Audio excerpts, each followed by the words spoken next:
আমার বিয়ার খেতে খুব ভালো লাগে। আমি সত্যি জানতে চাই আমি কি ভুল নাকি আমি ঠিক।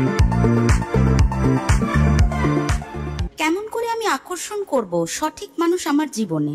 তোমার অবশ্যই বিশ্বাস করা উচিত তোমার নিজের ভাগ্যকে। কেউ যদি কিছু ভালো করে আমার চেয়ে, তখন আমার মনে হারাবার ভয় আসে। ফোমো। কেমন করে একজন পছন্দ করবে তার সাথী দীর্ঘস্থায়ী বিবাহের জন্য? দেখো, প্রশ্নটা এসেছে একটা ভুল নম্বরে। কেমন করে এটা খুঁজে বের করব যে মেয়েটি চায় আমার সঙ্গে কথা বলতে, বা সে আমার সঙ্গে শুধু আছে খ্যাতি বা অর্থের জন্য? তুমি জানো তোমার আছে কিছু একটা যাকে বলে অন্তরের অনুভূতি, বিশ্বাস করো সেটা। কেমন করে অতিক্রম করব অলসতা? নয়, আমি তোমাকে এই প্রশ্নের উত্তরটা পরের বছর দেব। আমাদের কি সত্যি আছে ইচ্ছা শক্তি? তোমার ভাগ্যের উপর তোমার বলার জায়গা আছে। গুরুদেব, পৃথিবীর মধ্যে যেখানে এক বিবাহ নিবন্ধ এবং বিবাহের জন্য কাউকে বিশ্বাস করা একটা বিশাল সমস্যা, বিশেষত সহস্রাব্দ শেষ, সেখানে কেমন করে একজন পছন্দ করবে সঙ্গী দীর্ঘস্থায়ী বিবাহের জন্য? দীর্ঘস্থায়ী বিবাহ যেখানে বিচ্ছেদের সংখ্যা শুধুই বাড়ছে। দেখো, প্রশ্নটা এসেছে একটা ভুল নম্বরে। যখন তুমি সঙ্গী খুঁজছো তখন শুধু তাদের স্ট্যাটাস খুঁজো না, কত ধনী তারা বা কত দরিদ্র তারা সবাই পরিবর্তিত হতে পারে। দেখো কি ঘটছে। যিনি তৃতীয় স্থানাধিকারী ধনী ছিলেন তিনি মর্যাদাহীন হয়েছেন, এবং যিনি চতুর্থ স্থানাধিকারী ধনী ছিলেন এই পৃথিবীতে কয়েক দশক আগে তিনি আজ প্রথম 100 জনের মধ্যে নেই। সুতরাং স্ট্যাটাস দেখো না, এগুলো দেখো না, শুধু পরখ করে নাও মনুষ্যত্ব গুণ সেই ব্যক্তির মধ্যে। তারা কি আনন্দদায়ক, তারা কি দয়ালু, তারা কি প্রেমময়, তারা কি দায়বদ্ধ, তাদের কি কোনো নেশা আছে বা কোনো অভ্যাস যেটা তাদের টানছে নিচের দিকে? এগুলো শুধু দেখো, এগুলো ভালো, যথেষ্ট। হ্যালো গুরুজি, হতে পারে আমি অপদার্থের মতো কথা বলছি, কিন্তু আমি জানতে চাই এটা যে বর্তমানে এখানে অনেক অনেক মানুষ আছে যারা অর্থের জন্য একজনের প্রতি অনুরক্ত। সুতরাং যদি একটি মেয়ে আমার সঙ্গে যুক্ত হতে চায়, আমাকে মেসেজ করে, তাহলে কেমন করে আমি বুঝবো যে সে আমার সঙ্গে কথা বলতে চাইছে নাকি আমার টাকার জন্য, অর্থের জন্য আসছে? তুমি জানো তোমার আছে একটা অনুভূতি যাকে বলে গাট ফিলিং, সেটাকে বিশ্বাস করো। নিজেকে যাচাই করে দেখো কি বলছে তোমার গাট ফিলিং তোমাকে। জিনিস চলাচল করে তরঙ্গের সঙ্গে, কথার সঙ্গে না। আমরা তরঙ্গের মাধ্যমে বেশি প্রকাশ করি। আমাদের তরঙ্গ থেকে মানুষ বুঝে যায় ব্যক্তিটি পজিটিভ আছে, ভালো আছে, মনোযোগী আছে নাকি অমনোযোগী আছে। এছাড়া মস্তিষ্কের আর কোনো মানদণ্ড নেই এটা মাপার। কিন্তু গুরুজি, ওরা যা পজিটিভনেস দেখায় না, তুমি তো বলেই দিলে দেখানো পজিটিভিটি তো আলাদা, কিন্তু তোমার গাট ফিলিংটা সঠিক তরঙ্গ বুঝে নেবে। বুঝতে পেরেছো? কিন্তু যদি তুমি ভয় পাও বা ভয়তে বসে যাও, সকলকে একই ভুলভাবে ভাবো, একই দৃষ্টিভঙ্গি দিয়ে দেখো, তাহলে তোমার ভুল হয়ে যাবে। দেখো, সকলের মধ্যে তুমি পরিপূর্ণতা দেখতে যেও না ভাই। নিশ্চয়ই সকলে তো আর এনলাইটেড ব্যক্তি হবে না, সকলে তো জ্ঞানী হবে না, সকলে তৃপ্ত এমন তো তুমি পাবে না। কেউ কেউ তো কিছু কিছু চাইবেই। আমরা এরকম আদর্শবাদী গুণ সবার কাছে আশা করি। তুমি একটু সরে এসে ওর মস্তিষ্ক দিয়ে তোমাকে দেখো। ও তোমাকে দেখবে তো তোমার মধ্যে কি দেখবে? আরে এই ব্যক্তি বড় অনিশ্চিত, নার্ভাস, প্রত্যেককে সন্দেহ করে। তাহলে কেউ তোমাকে পছন্দ করবে কি? বিকর্ষণ এসে যাবে, বিকর্ষণ হয়ে যায়। আরে এ ব্যক্তি সকলকে এই দৃষ্টি দিয়ে দেখে, আমি এর থেকে কি চাইব? ব্যক্তির আত্মসম্মান হয়, প্রত্যেক ব্যক্তি এটা চায়। তার মধ্যে কিছু মর্যাদা থাকে, তুমি ওটাকে সম্মান করো, ওটা দেখো। একদম ঠিক। দুটো রকম, একটা হলো সবাইকে সন্দেহ দৃষ্টিতে দেখা, আর একটা হলো খুবই ভোলা ভালা থাকা। কেউ প্রশংসা করলে গলে যাওয়া।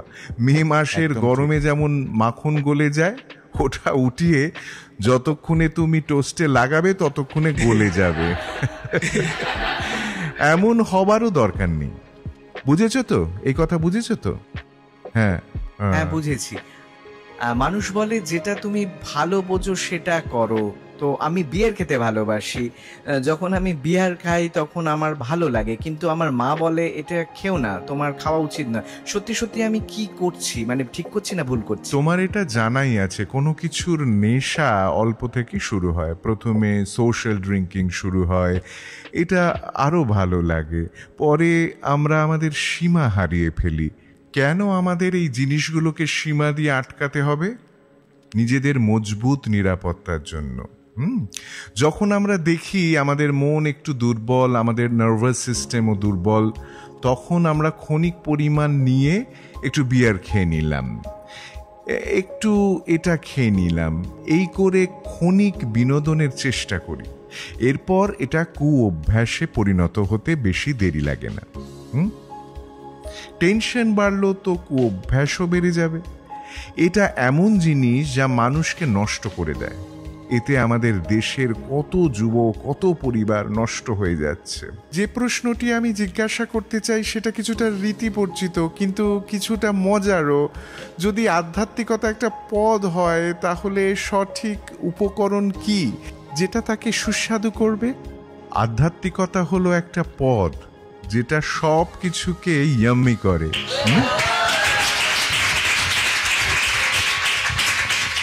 যদি জীবনকে সুস্বাদু করতে হয় তাহলে থাকতে হবে আধ্যাত্মিকতা।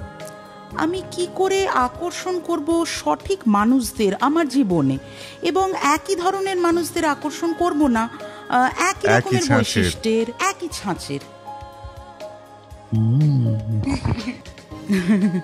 প্রথমে তোমার জানা উচিত, আমাদের দেখা উচিত, আমরা যদি কল্পনার জগতে বাস করি, নিখুঁত পুরুষ বা নিখুঁত মহিলা খুঁজি আমাদের জীবনে, আমি বলবো এরকম হবে না। তোমাকে স্বীকার করতে হবে সামান্য খুঁত সম্পন্ন মানুষদের, এবং তুমি দেখো তুমি তাদের নিখুঁত করতে পারো কিনা, বা নিখুঁত হতে তাদের সাহায্য করতে পারো কিনা, তাদের খুঁত অতিক্রম করতে পারো কিনা। এটা হলো 1 নম্বর। তুমি পেতে পারো কাউকে নিখুঁত কাল পরশু, এমনকি 1 বছর পর, কিন্তু 3-4 বছর পর তুমি হঠাৎ শেষ করবে এই দেখে যে তারা নিখুঁত নয়। তখন তুমি কি করবে? তোমাকে তোমার ভাগ্যকে বিশ্বাস করতে হবে এবং বলতে হবে আমি পাবো একদম সর্বোত্তম। এটা হলো প্রথম। দ্বিতীয়ত, তুমি দেখবে কারো জীবনে তোমারও অবদান থাকতে পারে, বরং চেও না তাদের জীবন থেকে কিছু। দেখো, দুটো মানুষ যারা পরস্পরের সান্নিধ্যে এসেছে, তারা যদি একে অপরকে কন্ট্রিবিউট করতে চায় তাহলে তা ভালো হয়। দুজন মানুষ যদি একে অপরের থেকে আশা করে তাহলে ক্ষণস্থায়ী কাজ করতে পারে, কিন্তু দীর্ঘমেয়াদীতে ভেঙে পড়ে। গুরুদেব, একজন কন্টেন্ট ক্রিয়েটর, ইনফ্লুয়েন্সার হিসেবে আমার প্রশ্ন হলো, আমরা সবাই আমাদের বিভাগে খুব ভালোই করছি, কিন্তু কিছু সময় এমন হয় আমরা অনুভব করি এটা যথেষ্ট নয়। কেউ একজন কিছু একটা ভালো করছে আমার থেকে, তখন আমার মনে হারানোর ভয় আসে, ফোমো।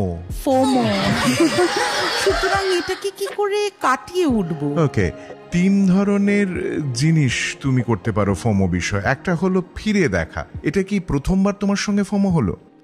না, এটা তোমার আগের বছরে হয়েছে, কিছু মাস আগে।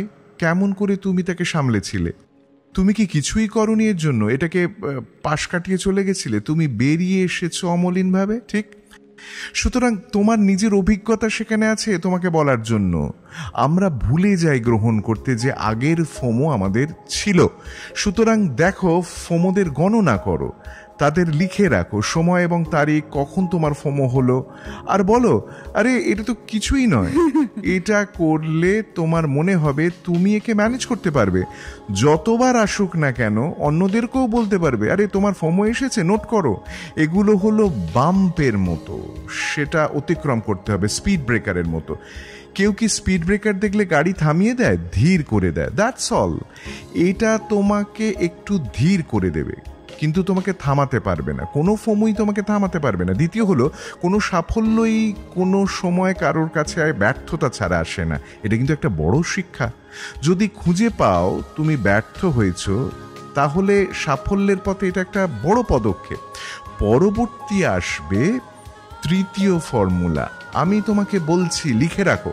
শুধু বেস্টটাই হবে তোমার সঙ্গে, এবং একটি বৃহৎ শক্তি তোমাকে চালনা করবে সব সময়।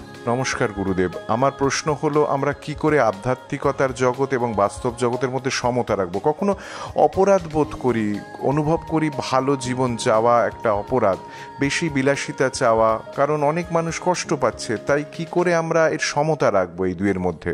আমি তোমাকে একটা কথা বলতে চাই, যখন তুমি উন্নতি করতে চাও তখন কোনো অপরাধ বোধ অনুভব করবে না। তুমি খালি পাত্র থেকে তো দান করতে পারবে না। যদি তোমার কিছু থাকে তাহলেই তো তুমি অন্যদের দিতে পারবে। এরপর তুমি পারো না গ্রাস করতে সবকিছু যা তুমি অর্জন করেছো। কোনো অন্যায় নেই অর্জনে, কিন্তু তোমাকে ভাগ করে নিতে হবে।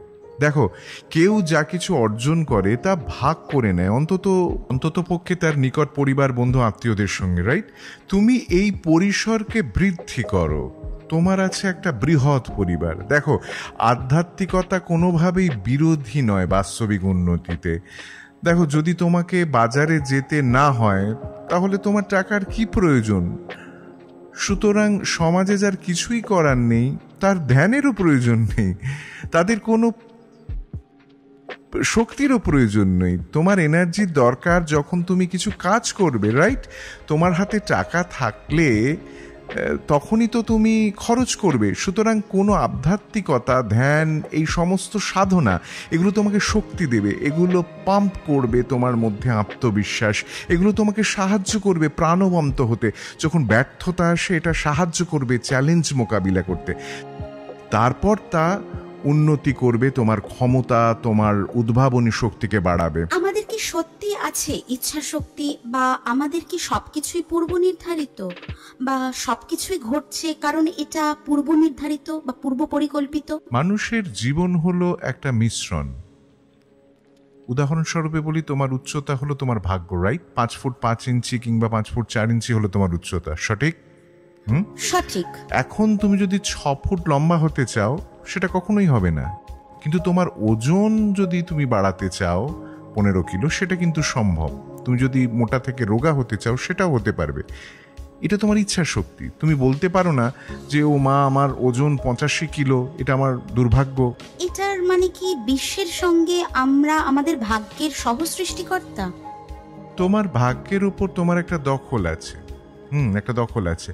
ধরো বৃষ্টি হচ্ছে, এটা তোমার ভাগ্য। তোমার ইচ্ছা শক্তি হলো তুমি তাতে ভিজবে কি ভিজবে না। তুমি একটা ছাতা নিতে পারো, তাহলে তুমি ভিজবে না। তুমি একটা বর্ষাতি পড়তে পারো, তাহলেও তুমি শুকনো থাকবে যেমন ছিলে। এটা রাস্তার মোষের মতো নয় যার কোনো পছন্দ নেই, যে কিনা সহজাত প্রবৃত্তিতে চলাচল করে। কিন্তু আমাদের মস্তিষ্ক আছে, তাই আমাদের পছন্দ আছে। আমাদের পছন্দ কি সীমাহীন? এটা কি অসীম? না। তুমি কুকুরটিকে শিকল দিয়ে বেঁধে রাখো, কুকুরের স্বাধীনতা আছে চলাচল করা ততটুকুই যতটুকু শিকলের দূরত্ব, এটা তার স্বাধীনতা। এরপরে যদি তুমি ছাড়ো শিকলটা, তাহলে সে আরো একটু যেতে পারবে এখানে সেখানে। ঠিক সেরকমই মানুষের জীবনে আছে কিছু সীমাবদ্ধতা। সেটাকে প্রাকৃতিক নিয়ম বলতে পারো, ভাগ্য আছে, কিন্তু সেটাও কিছু স্বাধীনতা তোমাকে ছাড়ে। তোমার ইচ্ছা শক্তি বলতে পারো সেটাকে। তুমি যদি ধ্যান করো, সাধনার সঙ্গে থাকো, তাহলে শিকলটা আরো আরো বড় হয়ে যায়। কেমন করে অলসতা কাটিয়ে উঠবো, আর কি করে জীবনে আরো নিয়মানুবর্তিতা আনবো? না, এই প্রশ্নের উত্তরটা আমি পরের বছর দিই, পরে কখনো বলে দেবো। এটাই হলো বেস্ট উত্তর। দেখো, যখন আমাদের নিজেদের কাজের ব্যাপার হয় আমরা তখন পছন্দ করি না কোনো গড়িমসি। তুমি একটা ভালো পোশাক সেলাই করার জন্য দিয়েছো, কারোর বিয়েতে যেতে হবে তোমাকে, দর্জি বলছে আমি পরে দেব। তুমি দীপাবলিতে দিয়েছো, সে হোলির পরে তোমাকে দিতে রাজি হচ্ছে। তাহলে তোমার কেমন লাগবে? রাগ হবে। তুমি এটা পছন্দ করবে না। তুমি চাও প্রত্যেকের সময় মতো থাকুক এবং তাদের প্রতিশ্রুতি পূর্ণ করুক। অথচ যখন এটা আমাদের ক্ষেত্রে আসে তখন আমরা গড়িমসি করি। এই সময় এটা স্মরণ করা উচিত যে আমি একটি উদাহরণ, তাই আমার গড়িমসি করা উচিত নয়। গুরুদেব, আমি যখন সৃজনশীল এই যাত্রা শুরু করি, জীবনে তখন আশা ছাড়াই শুরু করি।